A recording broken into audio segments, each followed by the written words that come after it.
ஒரே ஒரு இரவு ஒரு தந்தையின் கண்ணீர் ஒரு இளைஞனின் வாழ்க்கையை முழுவதுமாக மாற்ற முடியுமா?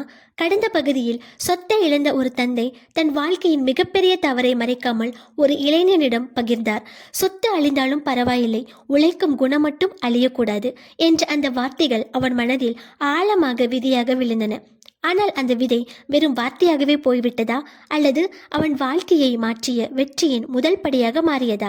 வாங்க, சொத்து அழியும் உழைப்பு அழியாது கதையின் 3வது பகுதிக்குள் பயணிப்போம். அனைவருக்கும் வணக்கம். இது உங்கள் ஹனி வாய்ஸ். அந்த இரவு யாரும் பேசவில்லை. ஆனால் அந்த வீட்டில் ஒலித்த ஒவ்வொரு வார்த்தையும் பணக்கார இளைஞனின் மனதில் ஆழமாக பதிந்து விட்டது. சிறிது நேரம் கழித்து அந்த அப்பா அருகில் வந்து அமர்ந்து, தம்பி, என் வாழ்க்கையை மறந்து விடாதே.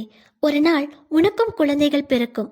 அவங்களுக்கு சொத்து மட்டும் சேர்த்து வைக்காதே, உழைப்பின் மதிப்பையும் கற்றுக்கொடு. அந்த இளைஞன் அவருடைய காலில் விழுந்தான். நான் வாக்குறுதி தரேன் அங்கிள், இனிமேல் என் வாழ்க்கையை நான் மாற்றுகிறேன்.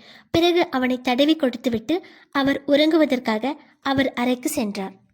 தூங்குவதற்கு முன் அந்த பணக்கார நண்பன் தன் அப்பா அம்மாவின் புகைப்படத்தை மொபைலில் பார்த்தான். முதல் முறையாக அவர்கள் கஷ்டப்பட்டு சம்பாதித்த ஒவ்வொரு ரூபாயின் மதிப்பை உணர்ந்தான். அவன் கண்களை மூடிக்கொண்டு ஒரே ஒரு முடிவை எடுத்தான். இனி என் வாழ்க்கை பழைய மாதிரி இருக்காது, நான் மாற வேண்டும், மாறுவேன் என்று அவனுக்கு அவனே சத்தியம் செய்தான். காலையில் திருமணத்திற்கு சென்றான். ஆடம்பரம் இல்லை, ஆனால் அன்பு நிறைந்திருந்தது. தன் அக்காவின் திருமணத்தை பார்த்த அந்த இளைஞன் ஒருபுறம் சிரித்தான், மறுபுறம் தன் அப்பாவின் கண்களில் மறைந்திருந்த கண்ணீரை பார்த்தான். திருமணம் முடிந்தது. வீட்டிலிருந்து கிளம்பும் நேரம் வந்தது. அந்த அப்பா 2 நண்பர்களையும் அருகில் அழைத்தார். நல்லா படிங்கப்பா, உங்க வாழ்க்கை நீங்க செய்ய உழைப்பால தான் உயரணும். சொத்து இருந்தாலும் உழைப்ப மறக்காதீங்க, சொத்து இல்லை என்றாலும் நம்பிக்கையை மட்டும் இழக்காதீங்க. 2 பேரும் அவருடைய காலில் விழுந்து ஆசீர்வாதம் பெற்றார்கள்.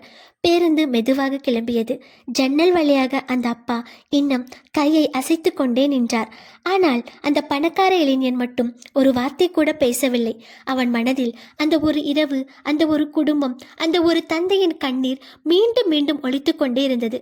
அடுத்த நாள் கல்லூரி விடுதி. அதிகாலை 4 மணி. அந்த ஏழை மாணவன் வழக்கம் போல் எழுந்தான். ஆனால் இன்று அவனுக்காக ஒரு பெரிய ஆச்சரியம் காத்திருந்தது. புத்தகத்தை எடுக்க அறைக்குள் சென்றான். ஆனால் அவன் நின்று விட்டான். அவனுடைய பணக்கார நண்பன் ஏற்கனவே எழுந்து படித்து கொண்டிருந்தான். தன் நண்பனை தோளில் தட்டி கொடுத்து சந்தோஷப்பட்டான். பிறகு ஆச்சரியமாக கேட்டான், டே, எப்படிடா இவ்வளவு சீக்கிரமா எழுந்துட்ட? அந்த நண்பன் மெதுவாக சிரித்தான். நேற்று இரவு நான் தூங்கவே இல்லை. உன் அப்பா சொன்ன ஒவ்வொரு வார்த்தையும் என் காதில் ஒலிச்சிட்டே இருந்தது. நான் இதுவரைக்கும் பணத்தை செலவு பண்ண கற்றுக்கிட்டேன். இனி பணம் சம்பாதிக்க கற்றுக்கணும். இனிமேல் என் வாழ்க்கையை நான் மாற்றிக்கிறேன்டா சொல்லிட்டு திரும்ப படிக்க ஆரம்பித்தான்.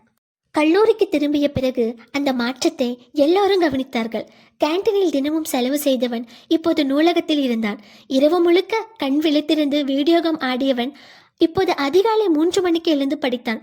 ஒருவன் தன் குடும்பத்தை மீட்க படித்தான்.